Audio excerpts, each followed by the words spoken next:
It's the weekly show about Pro AV with the hottest news in the AV industry. It's rAVe TV. Give it up for Steph and Gary. Steph and Gary. Hi, everyone. Happy Wednesday. It is time for another episode of rAVe TV. I'm Steph Beckett. I'm Gary Kay, and we are excited to be here with you as we are every Wednesday at 9 a.m. Of course, we do travel every once in a while. We fill in for each other and we help each other out. But we love doing the show live. We do it live every Wednesday at 9 a.m. Eastern time.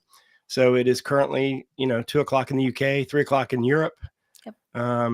We love doing this show. I mean, it's early. I mean, it's early to kind of get up and we're up anyway, but it's early to kind of be on, right? It's kind of, you got to be on. Yeah, I've started before every episode of rAVe TV. When I'm at home and I'm about to leave my house, I do a shot of espresso so that I can be normal by the time I get in. Yeah, gotta have my chocolate coffee. Oh, you love a mocha. I am. For those of you who don't know, I can't drink coffee without chocolate in it. So I'm a wimp. I'm not an actual coffee drinker, I think, is what I've been told. Yeah, I've only known you to drink mochas. Yeah. The whole time I've known you. Oh, Gary, I saw Sinners last night. I've heard that you have to see it in IMAX because of the way the colorimetry of the film, the way he set up the cameras is that if you watch it not in IMAX, you're only getting 50% of the experience because the IMAX experience has the film quality that to get the colorimetry, so you're missing a lot. But I mean, you still get the movie, right? Yes. So to me, half of the movie is the movie and half of it is the immersive experience of how well they did. I've heard the plot is great and I've heard the movie's great. It's amazing. Yeah. There is one scene that I can only imagine every director dreams to have created a scene so perfect. Give me a hint without telling me about the scene? Is it possible? Yes. Okay. It has to do with the way music connects us, no matter what time period. Okay, perfect. Good. So well, I like Michael B. Jordan. I hate what the director did for his deal. I think that's going to really mess up Hollywood, and I think it's going to change Hollywood forever for the bad, not for the good. I think what I think will happen is that we already have this sort of creator economy where social media is taking over as a form of entertainment. If Hollywood's already been afraid of that, Hollywood hasn't evolved as quickly. The director sort of forced his hand because, he could, because, obviously a lot of people wanted this movie, and when you have that kind of control, and I think it kind of puts a lot more a lot more control in the hands of people like James Cameron, and if George Lucas was still around, rather than, and so you have that balance of power, right? And I think the actors will lose all the control. Yeah, which you obviously don't want. I don't want. I mean, I think, I get the point of giving the director the control.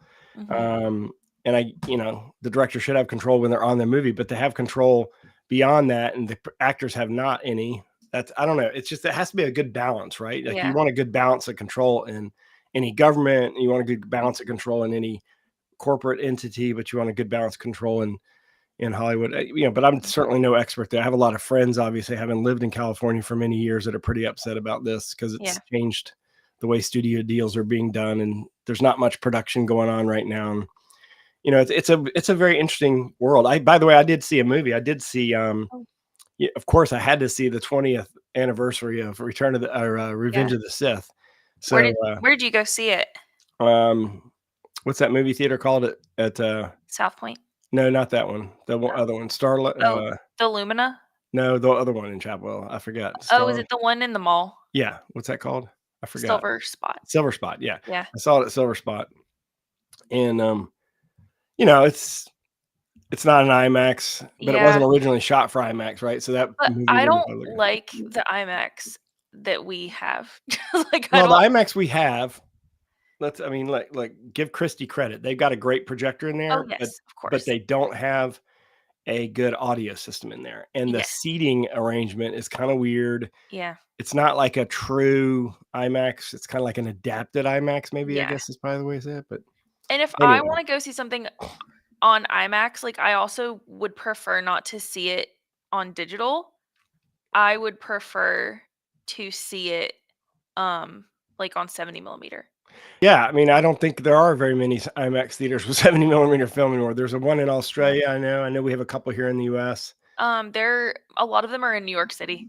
Yeah, places So, like that. Yeah. yeah.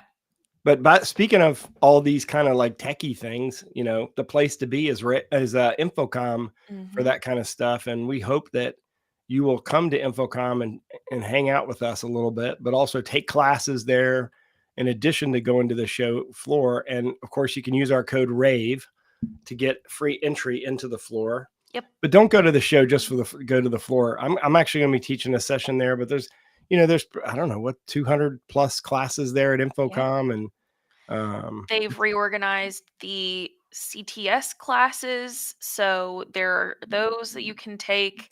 There's the Vision 2030, which is going to be a really great session with some really good like leaders of the industry talking about like what's going to be big over the next 5 years. I kept thinking that 2030 was 10 years away until it like just hit me that that's like 5 years away. And that's really stressful. Anyway, yeah, definitely um, not 10 years away. yeah. Time, you know what? The older you get, time goes faster. I know that sounds crazy, but you'll see. I know you're still young, but it goes fast. So enjoy it. But so, and another big announcement we have this morning that we want to make sure that you know about. One of the most popular things that we do is, if you look at our at the end of the year, the most popular articles that are read is our Reader's Choice Awards. That's always in the top 10 of everything we do every single year. We open up nominations for that just this week. So this is an opportunity for you, and it's free to enter. Mm-hmm. Right? Manufacturers don't enter themselves. The nominations come from you. So the first step is you nominate. And then the second step, we have, I don't know, 30 categories, approximately 35. Mm-hmm. And then the second step is you vote on whoever you nominated. So the nominations are open for the Reader's Choice Awards. So we need you to go and nominate. And you can actually nominate, correct me if I'm wrong, Steph, you can nominate just for one award. You don't have to nominate in all the categories. It doesn't force you to go through and pick a winner or a nomination for every category. Absolutely. And these are not pay for play awards. These are literally awards that you nominate. We give the award out at Infocom, or right before Infocom. We'll announce it on rAVe TV. And it's important because, we have 200 and some thousand readers and watchers and social media followers, and actually something like 250,000 now. So we get a lot of nominations, but we want you to participate. We want your voice heard, and we want you to tell us what you think. Exactly. Yeah. And we've kind of organized these awards into categories, like category types. So you can expand each category type so you don't have to look at like a huge Can you list. give an example of those categories? Do you mind? Do you have Yeah, that? so we have one section that's top new products of 2025, and by new, we mean introduced since September 2024. So you can say, yes, I'm looking to add a nomination for that. And then we got new AV product of 2025, UC product of 2025. So you can go in and like double check all of those categories. And then if you're like, oh, never mind, but would like to add a nomination for favorite programs of 2025, training Okay. education program, webinar series, you can skip around. You don't have to nominate for every single category at all. And some are not. The favorite products don't have to be new products. That's the new category for 2025, yes. Right? New products. We have favorite products of 2025 and favorite new products of 2025. So if it's just a product that you've just discovered and you think it's really, really use great, all the time. Yeah. Yeah. And you feel like deserves an award. I mean, there's a lot of products. I remember 20 years ago, everybody put in a product called the P2DA2, which is a VGA splitter, right? I mean, that was a product that everybody just loved and everybody used. It could be a product like that that's been around for 20 years or 15 or 10 years that people just use. I know the Bravia displays, for example, is going to get nominated. Just so many people use the Bravia line. But in any case, nominate. Put the nomination, and if you're a small company, nominate yourself for categories, because sometimes people forget how important these small products are. And then when the nomination is there and then they get a chance to vote, they're more likely to vote for it. And we've had great examples of small companies winning these awards. especially companies that are used prolifically in systems, right? Like, AV over IP is a new category as an example in our industry. So there's going to be some AV over IP products in there and so on and so forth. So take the time to do the nomination. Please take the time to do it. If we can flash that back up here again and have our social team make sure they put in a link to that, to those nominations. Yep. I forget how long the nominations are open, like a couple of weeks, and then we've had them open a couple of weeks. They close like tomorrow. So you better get out there. I didn't know that. You better get out there and nominate then. Shoot. And we've sent the email to like our everybody's email that we have. Basically. Okay, good. So, yeah, I'm a little behind. I wasn't on the show last week. So. If you guys have put it off, today's your day. Do it. Get it done tonight, tomorrow, but that's it. Then we got to cut it off. So. All right. Nominate, and then the next week we'll be talking about voting on them. So it doesn't take us very long to calculate. You got to give us a few days. Maybe we'll put some AI on it or something like that. That might be. I've started using ChatGPT to like help me calculate who has the most and all of that. Perfect. So it's been helpful. All right. So unfortunately, like I was shocked by this announcement. Yeah. It's kind of when you know somebody professionally for so long and have interviewed them a number of times, and they just become a friend, and then they pass and they die. It's just shocking to get and it just felt so. Obviously PPDS Philips had to send this announcement out about Martin Vanderwood passing away, but it's just it was so two-dimensional when I received it, right? I was just kind of in shock because I had done so many interviews with him. I immediately, Steph, went and watched one of the last interviews I did. I think the last interview I did with him, just because I wanted to have that feeling of just hanging out with him. He was a really smart guy. He was the vision behind the e-paper series of products that they have now, for example, and them getting into that category. He was he cared so much about sustainability, which was really cool. That's another, he was a big driver there. He was a driver in their cloud strategy. He was a global business development and marketing. I didn't know he did the business development. I knew he did the marketing side of things because that's what I knew him for. But I'm excited that you actually found a picture with him from one of the tours that he did of the booth, I think. Well, there's a story behind that. So Michael Garwood, who does their like PR, he was like, hey, I was going through pictures and we found some where he was like being interviewed by you guys. Would you like to have them? And like sent them over. And so I thought it would be cool to include them in the story. I thought it was really nice that they did that. Yeah, he's going to be missed. That's a tough loss for PPDS and our industry, our industry is one of those industries that you don't leave, right? You typically just stay around and love this industry. And so it's kind of weird whenever you have something like that happen. But our best goes out to his family, his friends, the PPDS team, Philips team globally. And we just remember him as just being fun to hang out with at trade shows and interview. I mean, he was just a great guy. He did great booth tours. Great booth tours. Was just very extremely kind. Very. Was just a really, really kind guy. So we're thinking about you guys.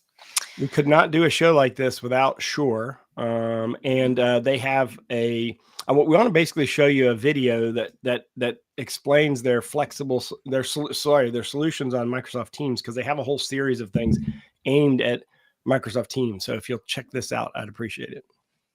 Strong partnerships create exceptional experiences. Shure's flexible solutions provide extraordinary audio for all kinds of Microsoft Teams rooms, empowering everyone to be seen, heard, and recognized with quality audio that enhances AI tools, making it easy to know who is talking in a meeting. The standards of meetings have greatly evolved, which is why pairing clear and precise audio with a strong AI productivity tool like Microsoft 365 Copilot helps to accurately capture meeting content, generate summaries, plan next steps, and clear reports. But the very first step to getting it right is crystal clear audio, no matter the circumstances. Shure's innovation and world-class engineering continually adapts and anticipates customer needs in acoustically challenging spaces. Shure microphone array and DSP technology ignores non-speech sounds and even eliminates extraneous speech outside of the target area, enhancing the hybrid experience, delivering a better overall meeting experience and assisting with transcription accuracy. Shure solutions are expertly designed to provide effortless experiences with significantly reduced setup time and are supported by software monitoring, licensing, and provisioning. Shure delivers a complete ecosystem that brings certified quality devices to Microsoft Teams Rooms collaboration spaces. High-quality conferencing creates seamless and immersive meetings, keeping participants motivated and enhancing productivity for better decision-making and meaningful work. Shure and Microsoft provide innovative solutions for today's conferencing requirements. True understanding starts with extraordinary communication. Shure, sound extraordinary. Okay, so let's talk about a new series that we've posted on rAVe Pubs. This is from Joshua Kell, our latest blog squatter. So everyone watching or listening, make sure to give him a big welcome. He's from Horizon AVI System Integration. And he does a lot of esports integration. And so the whole purpose of this new monthly series that he's going to do is about like kind of cutting through the noise of esports technology and AV, because I think that there's a lot of just like jargon that exists when we talk about esports. We all talk about like cutting edge solutions and words that like don't even mean anything. So Well, there's also words in that industry yeah, that's true. that when they're saying things, the players, for example, they know exactly, like what they call referees, for example. They don't call Yeah. referees, they call them something else at the esports events, and I all of a sudden slipped my mind. So I love the fact that he's doing this article. I met him a while back, connected y'all together, and I'm glad that you're doing this series with him and stuff. I think you're going to learn a lot too. I'm going to learn a lot. Yes. So he's kind of going to write about how esports is not just an AV project. It is literally like a culture, a way of life, an ecosystem. So he is kind of talking about like more than just building an esports arena. It's like tools, knowledge, infrastructure, and that's kind of what all of his columns are going to be about. So make sure to go read the first one and keep an eye out for the second one that we will be posting in May. Very cool. And I'm excited to read it. So AVI Systems is no longer AVI Systems. I think that's a great move because I do too. There's a lot of AVI something. And of course, there are two of the top 5 integrators in the world are AVI. Or right? AVI something. Yeah. AVI SPL and AVI Systems. So their name is actually pronounced Forté. Yeah. Forte, and it's, I think, technically all caps all the time that it's displayed that I've seen it so far. I mean, I could be wrong, but I'm pretty sure in the article when they wrote it and when I was reviewing the content stuff that they sent out, they didn't send us a style guide yet. Okay. But I'm pretty sure it's all caps. And basically they've changed their name so that it better reflects the fact that we're not just an AV industry. And I totally agree with this. I totally 100%, because as you know, Steph, we are working on trying to grow the end users entering the industry. And one of the problems we're fighting is end users thinking of us as an AV industry and not communications technology like you see, not signage like digital signage, not events like live events beyond AV, right? They don't realize that we do all the other stuff, the infrastructure stuff. We do the immersive stuff. Yeah. And even you go to a concert and the bracelets that you put on that immerse you in the experience as a concert goer, that stuff is all done by our industry. But also, we're also business consultants now. We're also helping companies, with their furniture and facility design. We're part of building information modeling. We have our own layer in smart buildings. Yep. And we're also cloud management services now. So Forté is the name to better represent that. And at the same time, literally the next day, they announced that they acquired a couple of companies, one in Ireland and one in Germany, to expand their international footprint. And in Dublin, it was a company called System Video, which I know very, very well. Another company called GMS, which I don't know as well. In Frankfurt, Germany, I knew who they were, but System Video I knew very, very well because I worked with them back when I was working with integrators directly. So AVI Systems made a good move, rebranding, kept still some of the elements of their old brand and in the color surrounding the O, so it has some familiarity to me. I think the problem they're going to have as a branding person, right? Because this is what I teach in college, is people not knowing how to pronounce her name. That's always an issue. We went through it with Launch, right? I remember when I first proposed the name Launch to you guys, and everybody's like, "What? People aren't going to see it that way." And sometimes it's hard to look beyond that, right? I mean, Yes. so I mean, but, I think we've built a strong enough brand for that you know, now, but it takes definitely time. for a It takes time. while, Yeah, it it was takes like, time. And I think, the idea came from literally this is how inspiration comes sometimes. Steph, you should do an interview with Jeff Stabner and ask him where the inspiration came. I mean, I think that would be an interesting interview to have. My inspiration came from driving down the street one day and looking at a state house building, which had a word spelled out where the U was a V, because that's the old Roman or Greek alphabet. Jeff, let me know which one. I'm sure you know, because you're smarter than me. That's our producer. It's either one of the two, and therefore, and then of course I remembered the company Ruka, right? Which is RVCA, right? Yeah. It's Roman. Sorry, it's Roman alphabet. There you go. Emily Beecham corrected me on that, and she does have an MBA, so she is definitely smarter than me.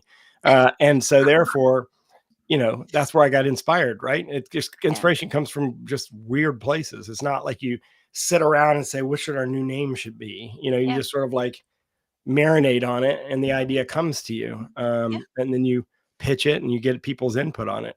Yeah. And then you see if it's available on the internet. And then you see if it's they had to buy Forté. I'm sure they had to pay some money for it. That's not probably available, but they're getting up there, probably close to $1 billion. So therefore they can afford it. And good for Jeff and his team.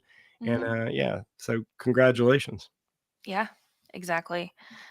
In other news, rAVe has named new leadership. rAVe is the Women in AVIT group that's not super new, but it's like a few years old in our industry. So they announced a board of directors, and they've appointed a new president, which is Althea Ricketts from Shure. She's amazing, so I have no doubt that she will do fantastic work as president of rAVe. I know Brandy's had a big part in this. She's always been very involved in this. Megan was always really involved in this as well. Megan Dutta, Brandy Alvarado. So they deserve a lot of credit in making this happen. I think it's always hard when you're starting a new organization and you're trying to get traction for it. So I think this is awesome. And obviously I don't participate in that, because obviously I'm a guy, and I certainly have offered services whenever they want, if they want educational things. But I think, they're doing a great service. Having a daughter who's, will announce soon that she's joining our industry, not with us, but with a different company. I think that's it's important, because our industry has been, when I first got in the industry, Steph, there were, I think, Extron, we had the most women, literally. Oh, wow. I don't think that's any doubt that we had the most women in the industry. Back in the, in the late 80s, early 90s, tech just was, for whatever reason, an industry that guys just went to for some reason. I don't really know the impetus. Somebody should do a documentary on that. Yeah. I don't know. It's like very similar, because think about like the journalism school where you teach, Gary, is it still 70-30 women and men? Yeah. I mean, we're journalism, advertising, and PR. Yeah. I'd say the journalism group, Steph, is probably 60-40. Yeah. Women, men. The ad and PR is absolutely 80-20 or higher. Yeah. And so you're right. There are just some fields that, are dominated by one gender or the other. But it's good these kind of groups exist, because then you don't feel like you're the only one sitting in a room, regardless of who you are. So congratulations to them. She's going to do a great job, and congratulations to Megan and to Brandy and the rest of the team that have sort of had the vision for this. Yeah. Exactly. So as you also know, one of our other partners on rAVe TV is Extron. And I want you to watch this on sort of this is their take on the modern office, and remind you that they also have a experience center that just opened up in New York City, kind of near not in Times Square, but kind of near Times Square. Okay. So you can always go there, and they're allowing you to, as an integrator, or for that matter, as an end user, but an integrator, go in and use the space to show end users sort of what things can be done. So check this video out real quick. I think you'll enjoy it.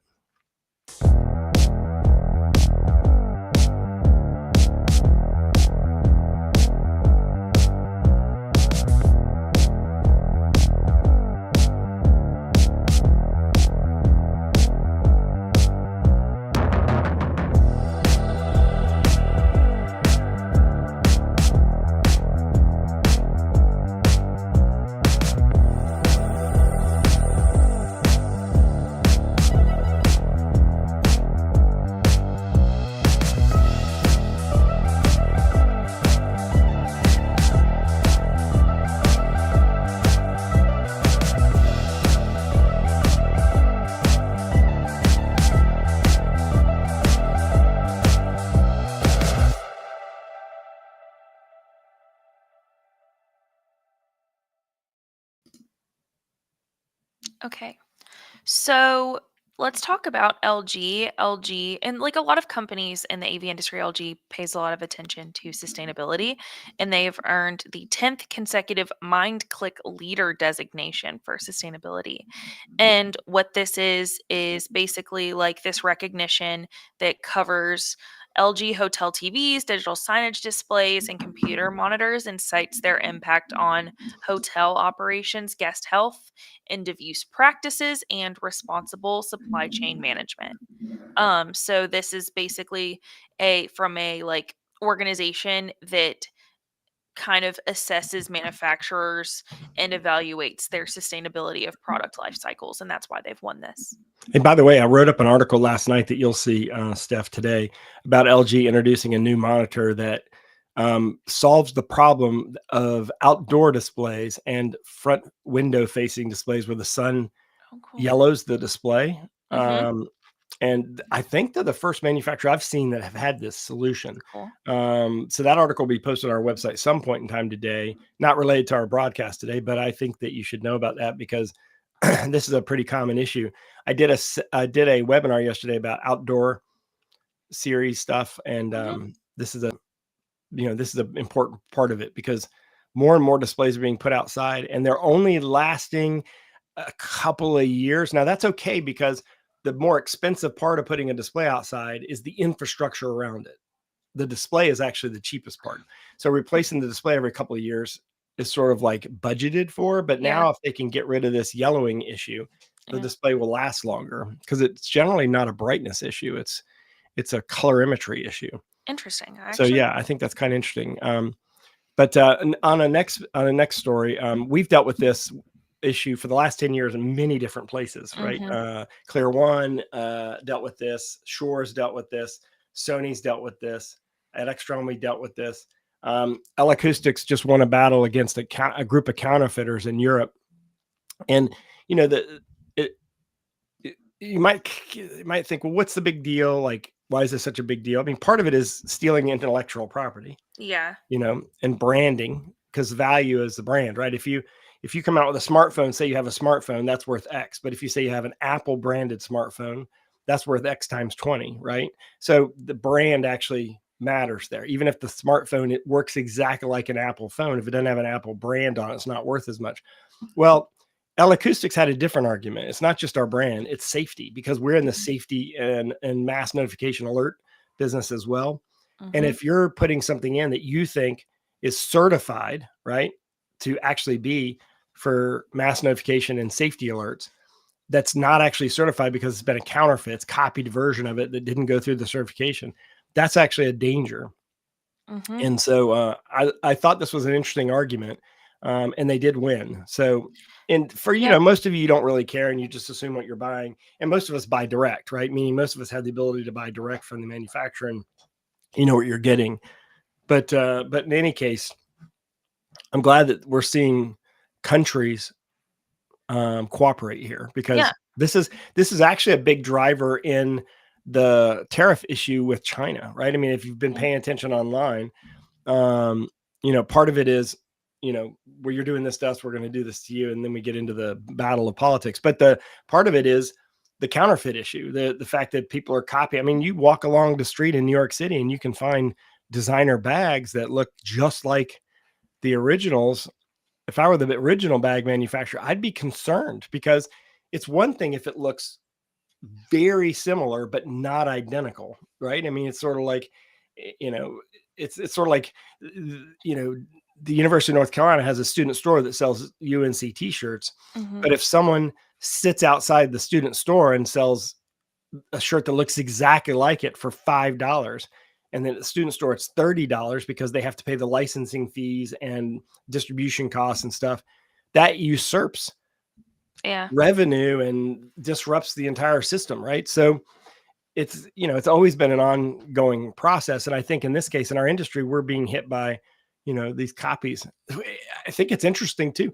In one respect, Steph, you can also look at this as like a hats off to Eloustics, that their brand is so well known and respected that people are copying it, right? I mean, like on one side of it, that's a good thing for them. On one side of it, that is a good thing. But on the other, like, I agree that it's a safety issue, because like their speakers are made to handle a certain weight. They're made to be put in certain places.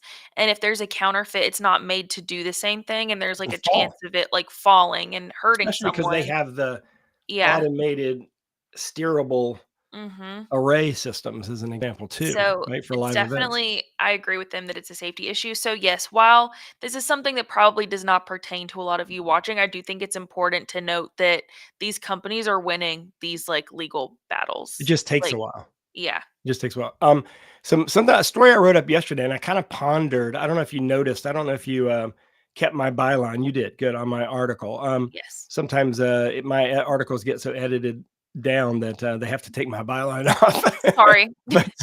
but in any case, in this case, I kind of this is Corvett's putting their software, making their software available through a partnership with Amazon for the Amazon signage stick.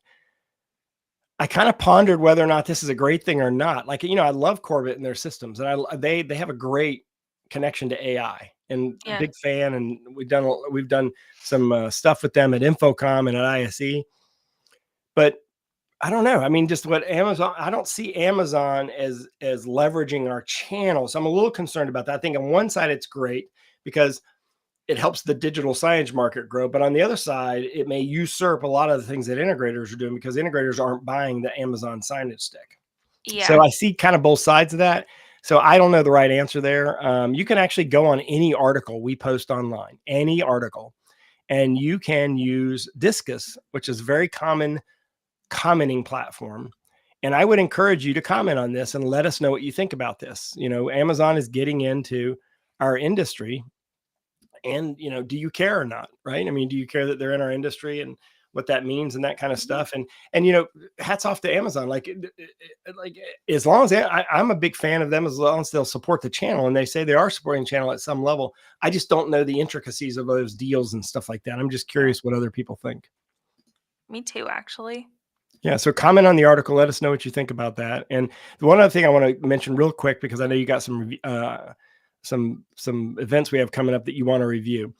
But yesterday or Friday, Monday, I did a video cast that will be posted today with Excite, where they told me what they're going to do at Infocom.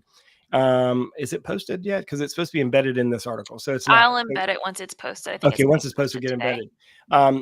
And I wonder with this article, my headline is, did Excite just solve every API issue you've ever had?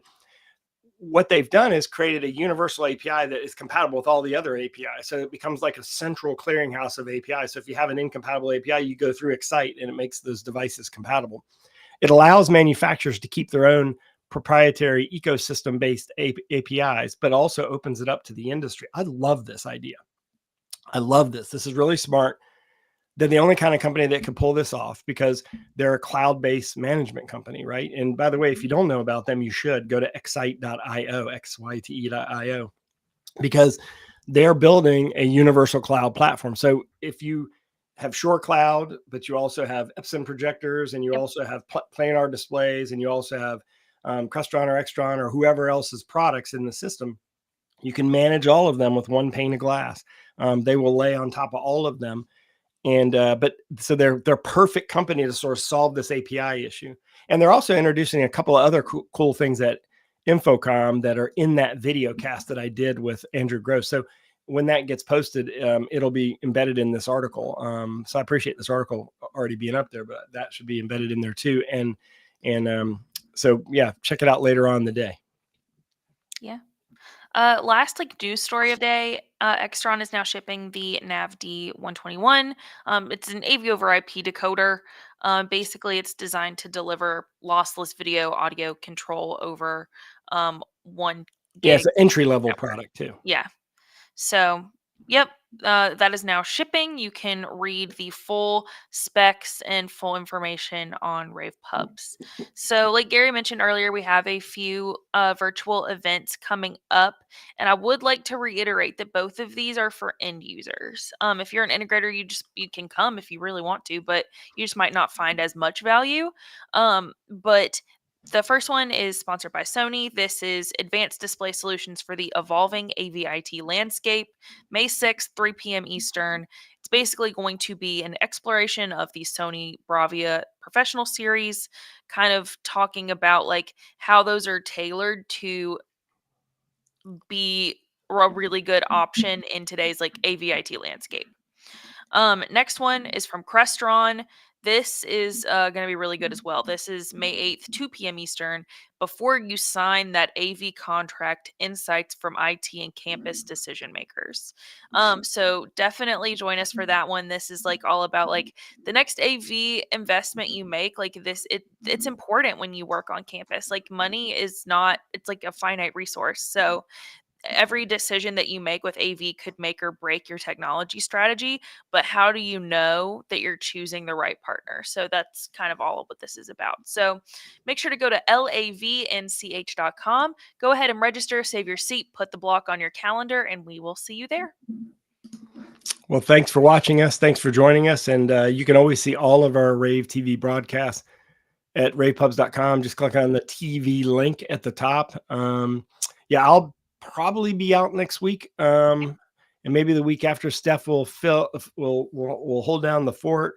Look forward to seeing you all at Infocom. Yeah. Definitely, if you're going to go, use our code rAVe. And Steph, I love doing the show with you, and you'll hold down the fort. And we'll see you next week at Wednesday at 9 a.m. again. We'll restream this at noon today for those of you who are asleep right now.